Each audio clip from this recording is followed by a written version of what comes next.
ये एक असल जिंदगी जीना चाहिए। माँ के जाने के बाद बाबूजी को संघर्ष की जिंदगी के अलावा कुछ ना मिला। ₹100 कैसे कमाएंगे और मुझे माँ और बाप का प्यार देना ही माने उनकी जिंदगी। मुझे स्कूल में पढ़ाना और खुद को माँ के बिना संभालना, बस यही उनका संघर्ष था। पिताजी एक किसान थे और उनका सारा दिन मुझे लेके बीत जाता था। माँ का ना होना कभी एहसास ही नहीं हुआ। मेरी हर जरूरत का ध्यान रखना, हर ख्वाहिश को पूरा करना, यही उनका मकसद था। पिताजी ने कभी पढ़ाई नहीं की और उनका सपना था कि मैं खूब पढ़ूं और बहुत बड़ी इंसान बनूं। जब भी वो मुझसे बातें करते, वो अपने सपनों का जिक्र जरूर किया करते थे, मानो उनका सपना ही मेरी जिंदगी का मकसद था। और आज 8 साल बाद मैं उनका और अपना सपना पूरा करने आई हूँ अपने गाँव में।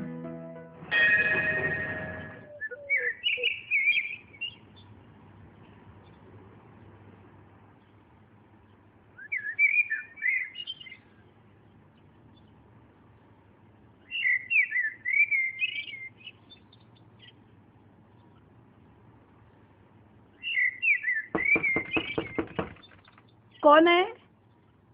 कौन है वहाँ?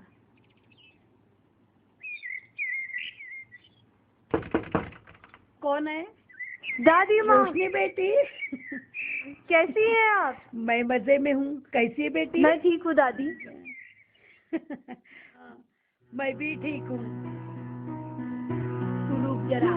क्या हुआ? मैं आती हूँ।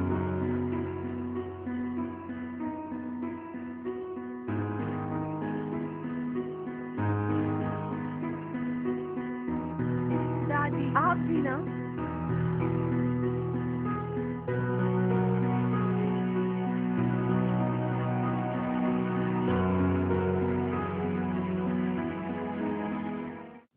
रोशनी, और कैसा चल रहा है बम्बई में? कुछ खास नहीं दादी माँ। मैं यहाँ वापस आई हूँ क्योंकि मुझे स्कूल खोलने का मन है गांव में। अरे ये तो बहुत खुशी की बात है। गांव वाले खुश हो जाएंगे।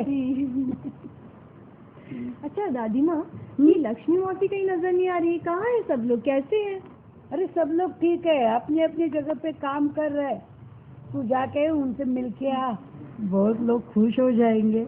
मुझे भी बहुत मिलने का मन है। दादी माँ, दादाजी मुझे बता रहे थे कि विवेक कुछ एनजीओ का काम कर रहा है गांव में। आजकल आता है क्या वो घर अभी भी? जब टाइम मिलता है तभी आता है, लेकिन काम में ही लगा रहता है। जब से उसके माँ बाप गए ना, तब से काम में उलझा रहता है। वो तेरी बारे में बातें करता है। तू तो अभी उसे पहचानेगी भी नहीं। ऐसा क्या? हाँ।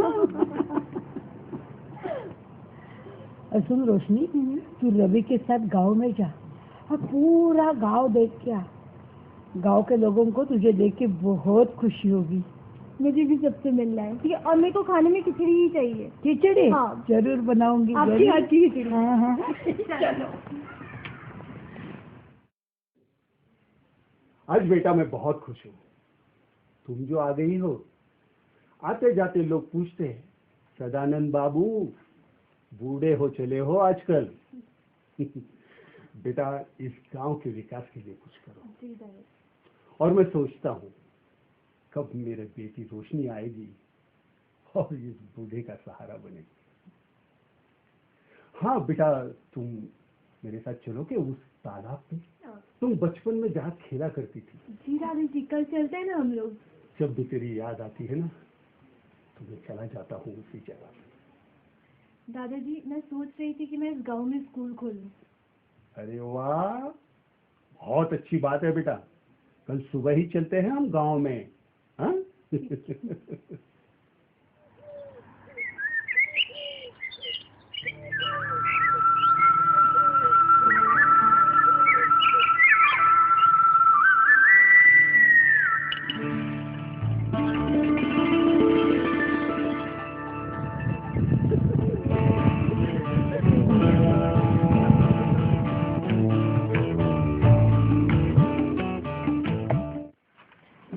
चाची जी। अरे रोशनी बेटा, तुम कब आई?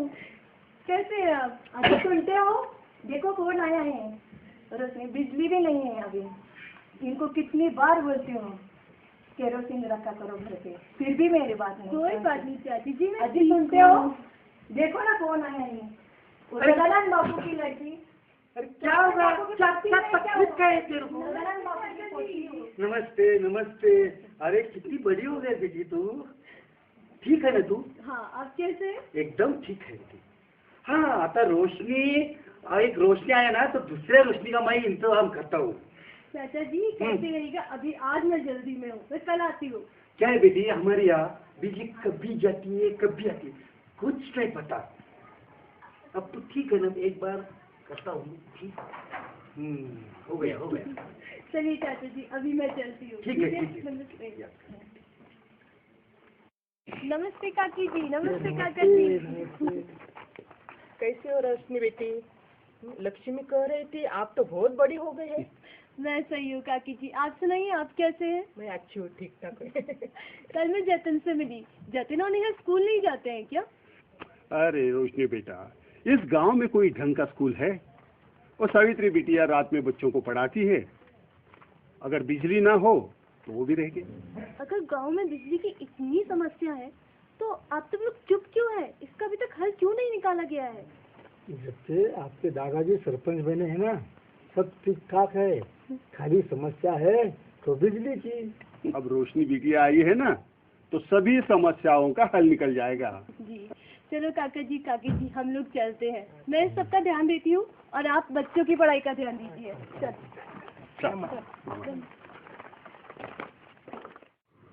दादी माँ, ये रोशनी करके कौन लड़की आई है गांव में?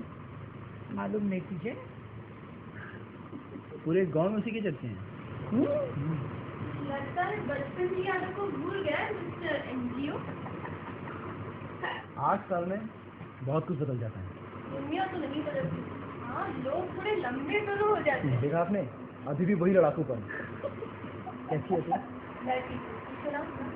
अच्छा, मैं इस गाँव में एक स्कूल खोलने की सोच रही हूँ। तो मैंने सुना कि तेरा एनजीओ कुछ पर्यावरण संबंधित काम करता है। कोई उपाय बता ना बिजली का। अच्छा है, आते ही मुझे काम पे लगा दिया। अरे भाई, घर पे कोई मेहमान आए, चाय कॉफी तो पूछो। हाँ, मेहमान जी आइए, बैठिए। बैठिए तब ऑलरेडी आई है ना। घर से भी दादी जी ने पता नहीं तेरे स्वागत के लिए क्या क्या बना के रखा है। चलो अभी हम सब खाना खाएंगे। बहुत भूख लगी है, चलो। चलो।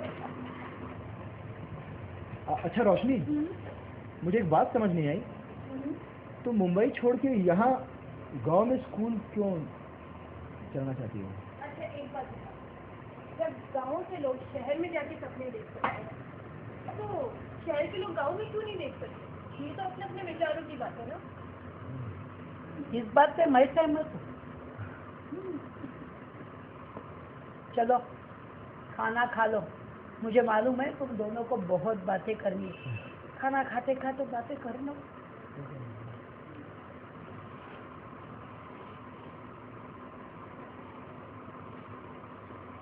वैसे ना, इस बिजली की समस्या के लिए कुछ तो किया जा सकता है। तुम शहर वालों को लगता है कि गांव में छुट्टियों में काम हो जाता है। मेरा कहने का मतलब ये नहीं था। मेरा कहने का मतलब था जिस गांव में तेरे जैसे लोग हैं उस गांव में उन्नति तो जल्दी होनी चाहिए ना। उन्नति होनी तो चाहिए, मगर आइडियलिज्म पे दुनिया चलती कहाँ है? तो फिर किससे चलती है? एक आदर्शवादी समाज की स्थापना एक आदर्शवादी विचारों वाला व्यक्ति ही कर सकता है विवेक। बातें मैं पूरी सहमत हूँ। और दादी माँ, मेरे कहने का वो मतलब नहीं था। देखिए, मैं जो भी कर पाया ज़रूर करूँगा। आपको पता है, पुणे में एक कंपनी ने एक नया, बिल्कुल नया वर्सेटाइल लैम्प तैयार किया है जो सोलर पावर यानी कि सूर्य ऊर्जा से चलता है। मैं एनजीओ के साथ काम करता हूँ। मैं उनसे बात करता हूँ कि अपने गांव में से कैसे यूज़ कर सकते हैं। ये हुई ना बात। ये वर्षा क्या बोल रही है? दादी, वर्ष का मतलब वर्सेटाइल और इसका मतलब होता है अनेक उपयोग। मैं जिस लैम्प की बात कर रहा हूँ ना, वो सूर्य ऊर्जा से चलता है। उसे हम 24 घंटे तक यूज़ कर सकते हैं बिना चार्ज किए, तो इसे अपना मोबाइल चार्ज कर लो, घर पे यूज़ कर लो, किसी भी तरह। घर, स्कूल, हर जगह यूज कर सकते हैं। बिल्कुल। वाओ। मैं कल ही पेट्रियोट एनजीओ से बात करता हूँ और देवी से बात करता हूँ किस तरह हम इंस्टॉल कर सकते हैं इसे अपने गाँव में। दादी अगर ये हो गया तो मजा आ जाएगा दादी। अच्छा कितना टाइम लगेगा विवेक इन सब में? एक दिन में इंस्टॉल हो जाना चाहिए। It's new technology. क्या बात है, अंग्रेजी तो बड़ी अच्छी बोल लेता है तू। तुम शहर वालों को लगता है ना कि हम गांव वाले तो गंवार ही रहेंगे। अरे अंग्रेजी तो सबको आनी चाहिए, उससे कुछ बिगड़ता नहीं है, लेकिन अपनी मातृभाषा सबको आनी चाहिए, वो याद रखनी चाहिए। सही कहा दादी ने। आज हम साई ज्योति सोलर लैम्प के बारे में आप लोगों को जानकारी देने जा रहे हैं। साई ज्योति सोलर लैम्प सूर्य ऊर्जा से चलता है। इस लैम्प को आप सिर्फ एक बार चार्ज करके 24 घंटे तक इस्तेमाल में ला सकते हैं। इसे आप रसोई में या बच्चों की पढ़ाई के लिए इस्तेमाल कर सकते हैं या फिर टॉर्च की तरह भी इस्तेमाल कर सकते हैं। इससे आप मोबाइल भी चार्ज कर सकते हैं। ये लैम्प 40 वैट JSL बल्ब इतनी रोशनी देता है। इसके इस्तेमाल से आपको ना ही केरोसिन का खर्चा और ना ही बिजली पर निर्भर रहना पड़ेगा। आज केरोसिन के धुएं से हुई बीमारियां, प्रदूषण भरा वातावरण और केरोसिन के बढ़ते दामों का समाधान है साई ज्योति सोलर लैम्प।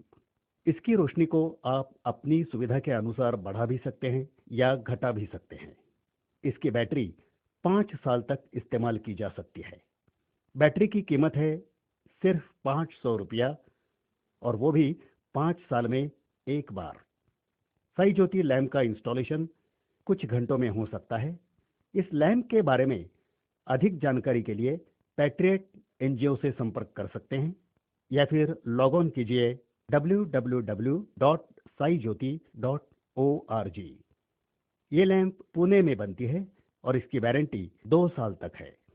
आज हमें खुशी है कि रोशनी और विवेक जी ने साई ज्योति लैम्प को इस गांव में लाकर गांव की उन्नति में योगदान दिया है।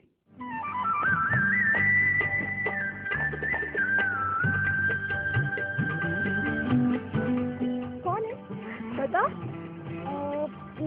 नहीं समझ पा। बता ना। नहीं पता, बताओ ना कौन है? बचपन की यादों को भूल गई लगती है। प्लीज कौन है? मैं नहीं छोड़ गया तेरी आके। रोशनी? कैसी है? मैं ठीक हूँ, तू बता। तू कब आई? 2-3 दिन हो गए। 2-3 दिन हो गए और अब मुझसे अरे मुझे बहुत काम था, इतना काम था कि खुद से मिलने तक के टाइम नहीं था। अभी आती ही नाराज की। नहीं कैसी दोस्त है तू? इतनी दूर से आई हूँ मैं, आती ही नाराज है। तू कैसी दोस्त है? 2-3 दिन हो गए आपको कितना याद करती थी मैं। क्या कैसी दोस्त है? तुझे क्या लगता है मैं तुझे कम याद करती हूँ? बहुत याद करती हूँ तुझे। और बता शहर में सब कुछ कैसा है? सब सही है शहर। और तुझे कोई मिला या नहीं मिला? हाँ रोशनी तू भी ना। तू ही ढूंढे। सारे गाँव के लोग, सारे लड़के मरते होंगे तेरे पे तो। चल कुछ नहीं। हाँ और मैं भी सोचती थी कि अब तक तुझे ही कोई पक्का मिल गया होगा। नहीं यार, तो फिर ढूंढे कोई गाँव में। मैं तो तुझे कहने वाली थी कि शहर में कोई ढूंढे मेरे लिए, पढ़ा लिखा स्मार्ट ही कहते हो ना तुम लोग। और बता सब कैसा है? सब सही है। अच्छा सुन, अभी मैं चलती हूँ, मुझे जल्दी है। कहाँ जल्दी है? कहाँ? 1 घंटे बाद चौपाल में। चौपाल पे? तो आ तो सही, तुझे पता चलेगा। चल ठीक है, चल मिलती हूँ मैं तुझे। ठीक है ओके चल। मैंने आपको एक बहुत ही खुशी की बात बताने के लिए यहाँ बुलाया है। मैं एक स्कूल खोलना चाह रही हूँ जिसमें सुबह बच्चे पढ़ेंगे और रात को बड़े पढ़ेंगे। पढ़ने की कोई उम्र नहीं होती, तो जो भी बड़े पढ़ना चाहते हैं वो इस स्कूल में आ सकते हैं। पर बेटा रात में स्कूल में पढ़ेंगे कैसे? हमारे गांव में तो ठीक तरह से बिजली भी नहीं है। बिजली अब आएगी और आप देखिए कैसे बिजली आती है हमारे गांव में। क्या तुम सच बोल रही हो रोशनी? जी बिल्कुल, और जिस लैम्प की मैं बात कर रही हूँ वो सूर्य ऊर्जा से चलता है। मतलब आपको किसी भी चीज पे निर्भर होने की जरूरत नहीं है। इस लैम्प का नाम है साई ज्योति और इस लैम्प को मैं हर गांव में लाना चाहती हूँ। ना तो इसमें तेल की जरूरत होती है और ना ही धुएं का टेंशन। पर बेटा कितना बड़ा है ये लैम्प? इससे आप टॉर्च की तरह भी काम ले सकते हैं या इसको आपकी जरूरत के मुताबिक आप इससे टंगा भी सकते हैं घरों में। इसको आप जैसे चाहे वैसे उपयोग कर सकते हैं इसका। चाची अब आप इससे झगड़ा तो नहीं करेंगे ना चाचा जी से तेल के लिए? क्यों रोशनी, अब तो तू खुश है? अब तो तेरा सपना पूरा होने जा रहा है। और वैसे ये विवेक जी के साथ क्या चक्कर चल रहा है? विवेक ने सोलर पावर स्कूल का जिम्मेदार जो बनाया है। चल चल ठीक है मुझे पता है कुछ ना कुछ और भी पक्का पक रहा है। रोशनी एक बात बता, क्या ये साई ज्योति सच में हमारे गांव की बिजली की समस्या को दूर कर देगा? बिल्कुल। ये जो लैंप है वो सूर्य से चलता है, तो ना ही इसमें चार्जिंग की जरूरत है, ना ही प्रदूषण का प्रॉब्लम है।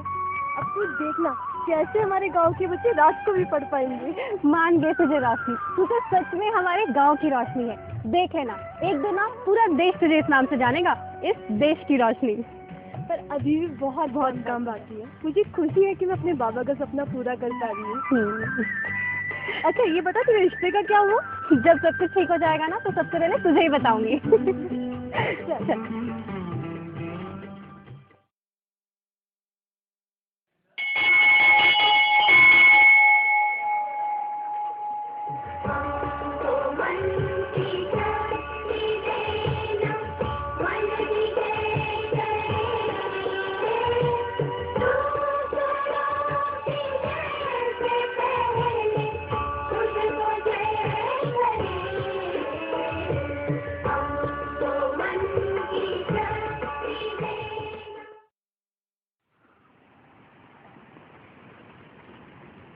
मैं सोचू कि अपना सारा ध्यान स्कूल और बच्चों के विकास में लगा दूं। और अगर किसी को चाय पीनी है तो उसके लिए स्कूल में कैंटीन खुलवा दूंगी। ये हुई ना बात। मतलब चाय पीने के लिए मुझे यहाँ नहीं रोज स्कूल में आना पड़ेगा। अच्छा है, इसी बात रोज आपके दर्शन हो जाया करेंगे रोशनी जी। अच्छा रोशनी एक बात बताओ, तुम सारा ध्यान स्कूल में लगाओगी तो यहाँ मेरा ख्याल कौन रखेगा? मतलब अब एक नई सुबह, नई उम्मीद, नई रोशनी, इसे मैं देख रहा हूँ। बापू कन्हैया के साथ मेरा रिश्ता पक्का करके आए हैं। क्या बात है, क्या न्यूज़ दी है तूने? कन्हैया से बात करी? ना रे, बस दूर से देखा था और देखता ही रह गया। मुझे तो बहुत पसंद है। बड़ी खिलखिला रही है। चल तेरी तरह छुपी रुस्तम तो नहीं हो ना? क्यों? क्या बना तेरे विवेक का? कल आ रहा है, बात करती हूँ। हो बहुत इंतजार हो रहा है। अच्छा चल दादी जी को तेरी शादी के बारे में बताते, बहुत खुश होंगी वो। हाँ सच में दादी जी बहुत खुश होंगी। चल चल। बच्चों, ग्लोबल वार्मिंग हमारा सबसे बड़ा दुश्मन है। ग्लोबल वार्मिंग के कारण आज हमारी धरती रो रही है। आप सबको हमारी धरती को बचाना है। करेंगे ना आप सब लोग? हाँ। गुड। आज हम सुनते हैं ग्लोबल वार्मिंग की कहानी। ग्लोबल वार्मिंग क्या है?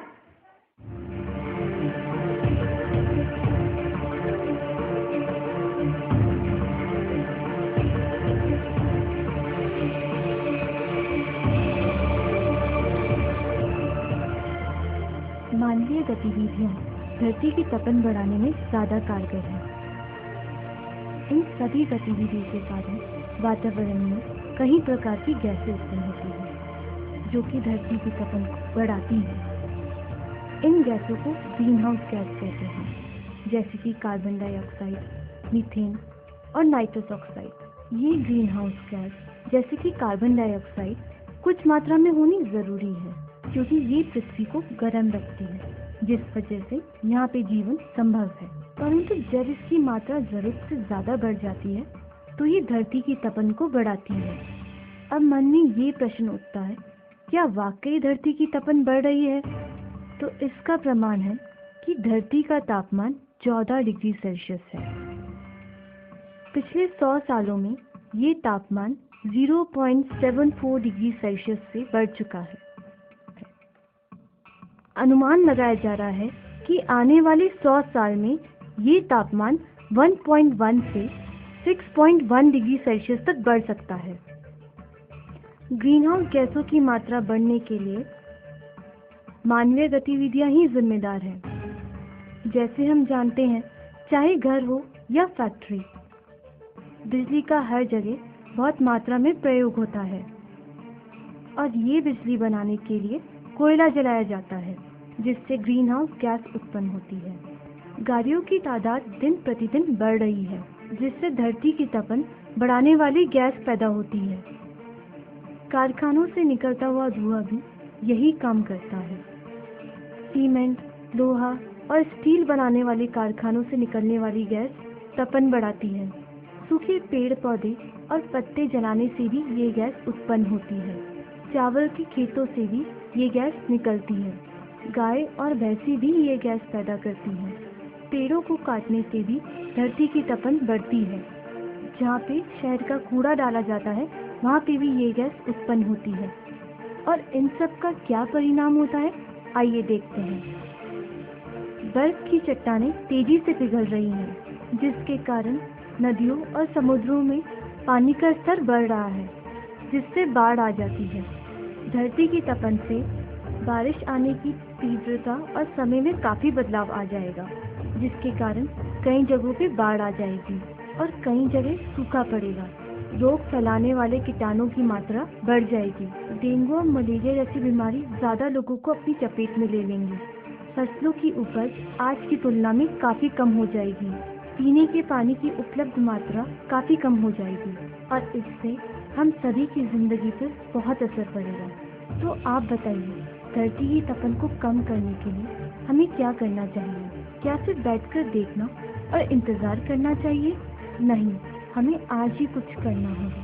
कल तक बहुत देर हो जाएगी। क्यों ना हम अपने जीवन में कुछ साधारण से बदलाव लाएं, जिससे धरती की तपन कम करने में कुछ मदद मिले। आइए सब मिलकर पेड़ लगाएं और उनका ध्यान रखें। सूखे हुए पत्तों को जलाएं नहीं, उनकी सही तरीके से खाद बनाएं। घर का गीला और सूखा कूड़ा अलग कर लें और गीले कूड़े की खाद बनाएं। बिजली और पानी की कम से कम खपत करें और बारिश के पानी का संचयन करें।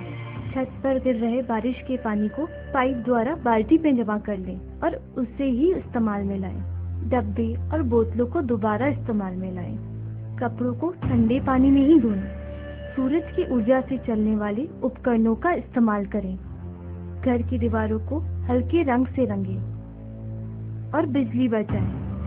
घरों में बल्ब की जगह LED लगाएं और ईंधन बचाने का साइकिल एक अच्छा साधन है। CNG इंजन चालित वाहनों का इस्तेमाल करें। जूट, कागज और कपड़ों से बने बैग का इस्तेमाल करें, ना कि प्लास्टिक बैग का। मैं आप सभी से कहना चाहती हूँ, ये वातावरण हमारी धरोहर है, इसकी रक्षा करें।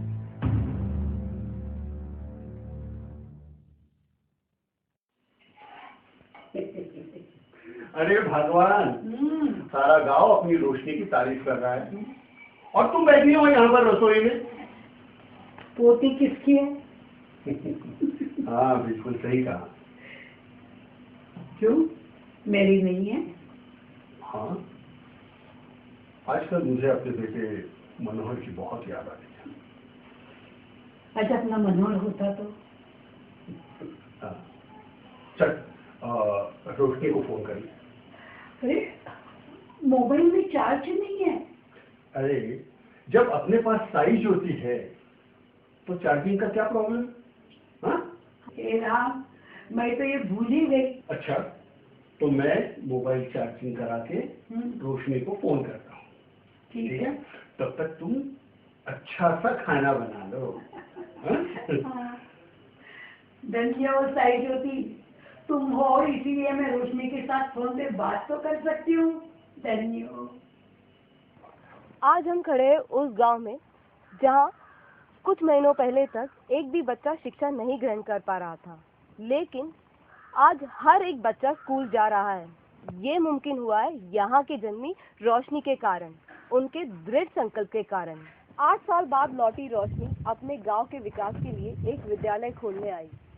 रोशनी के दृढ़ संकल्प और पेट्रियट NGO और बड़ों के आशीर्वाद की मदद से यह संभव हो पाया है। तो आइए इस गांव की कामयाबी की कहानी सुनते हैं रोशनी जी से।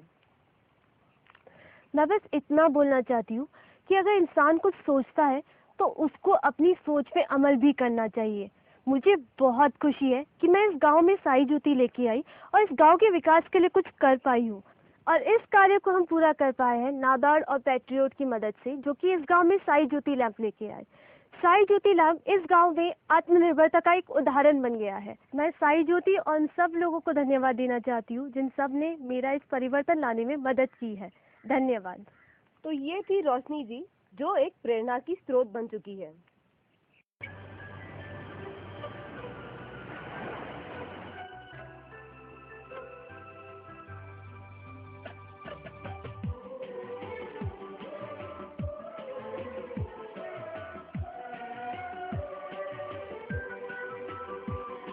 ये आंखें, ये काजल, ये बिंदियां, ये आंचल करे क्यों मुझे बेकरार।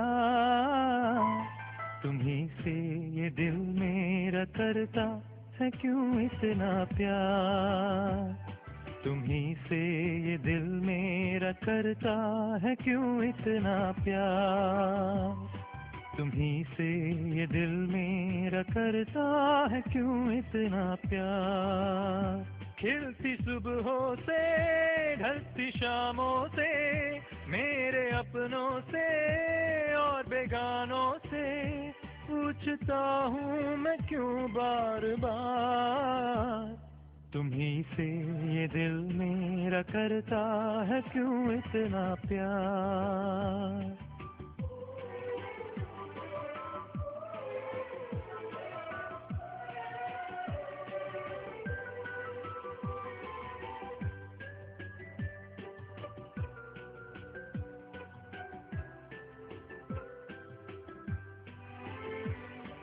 तुझसे ही मेरे हैं रात दिन, रात दिन, रात दिन, रात दिन। कुछ भी नहीं मैं तेरे बिन, तेरे बिन, तेरे बिन, तेरे बिन। ये एहसास गहरा, ये चाहत का पहरा करे क्यों मुझे बेकरार। तुम्हीं से ये दिल मेरा करता है क्यों इतना प्यार। तुम्हीं से ये दिल मेरा करता है क्यों इतना प्यार। खिलती सुबहों से ढलती शामों से, मेरे अपनों से और बेगानों से पूछता हूँ मैं क्यों बार बार। तुम्हीं से ये दिल मेरा करता है क्यों इतना प्यार। तुम्हीं से ये दिल मेरा करता है क्यों इतना प्यार। हो तुम्हीं से ये दिल मेरा करता है क्यों इतना प्यार। हो तुम्हीं से ये दिल मेरा करता है क्यों इतना प्यार। धरती तपती जा रही है, पेड़ पौधे नष्ट हो रहे हैं, पूरा पर्यावरण प्रदूषित हो रहा है, क्योंकि इंसान प्राकृतिकता को भूलकर यांत्रिकता पर निर्भर होता जा रहा है। पर्यावरण की शुद्धता, धरती पर मानवता की सुरक्षा आज की अहम बात है। और सौर ऊर्जा का महत्व जानकर निसर्ग के संतुलन को संभाल रहा है इन्फिनिटी सोलर। इन्फिनिटी सोलर की स्थापना उद्योग और तकनीक क्षेत्र के अनुभवी लोगों ने की है। सक्षम व्यवस्थापकों की नेतृत्व में इन्फिनिटी सोलर आज एक अग्रगण्य कंपनी है। निपुण कर्मचारी हमारी सबसे बड़ी संपत्ति है।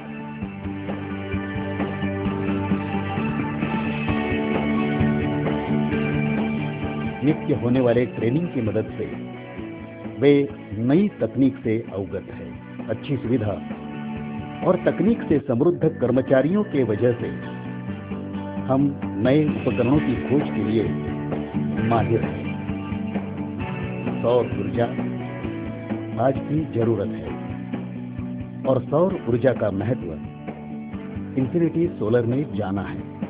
साई ज्योति पुणे स्थित सोलर एनर्जी टेक लिमिटेड का साई ज्योति एक ऐसा क्रांतिकारी उपकरण है जो भारत की सौर ऊर्जा उपयोग के परिमाणों को भी बदल देगा।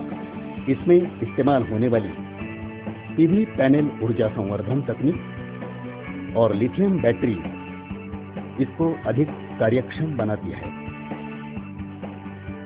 ये एलईडी लाइटिंग और सौर ऊर्जा का रूपांतर दैनंदिन ऊर्जा में करता है। भारत की ग्रामीण विभागों की ऊर्जा जरूरतों को ध्यान में रखते हुए इस उपकरण की निर्मित की गई है। इन्फिनिटी सोलर बिजली के बगैर रहने वाले लाखों लोगों को साई ज्योति सोलर लैंप इस नए और अनोखे उपकरण द्वारा रोशनी पहुंचा रहा है। सौर ऊर्जा के इस्तेमाल को बढ़ावा देना हमारा प्रमुख उद्देश्य है। अपारंपरिक ऊर्जा पे होने वाला खर्चा बचने के कारण ये उपकरण भारत की ग्रामीण अर्थव्यवस्था को लाभदायी होगा। सौर ऊर्जा के उपकरणों को कम दामों में वितरित करना ये हमारा प्रयास है।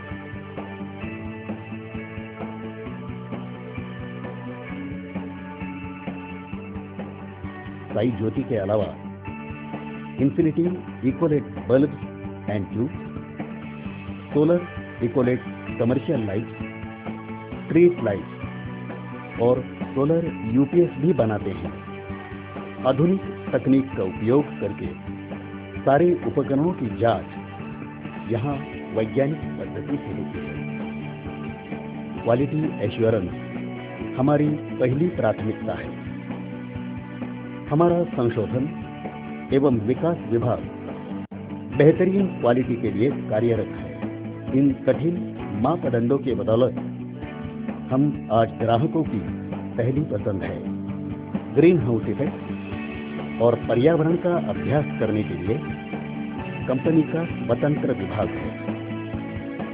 पीपॉक ये आधुनिक तंत्रज्ञान का उत्कृष्ट उदाहरण है।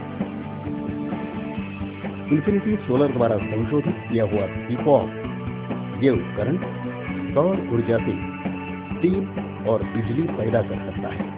इसे दुनिया में पहली बार इन्फिनिटी सोलर ने बनाया है। इन्फिनिटी सोलर को हम प्रायोगिक तकनीक, क्वालिटी और परिपूर्णता का दूसरा नाम बनाना चाहते हैं। इन्फिनिटी के साथ जुड़े मानवीय जीवन को सुरक्षित करें और पृथ्वी पर जीवन का संतुलन बनाएं। Infinity solar.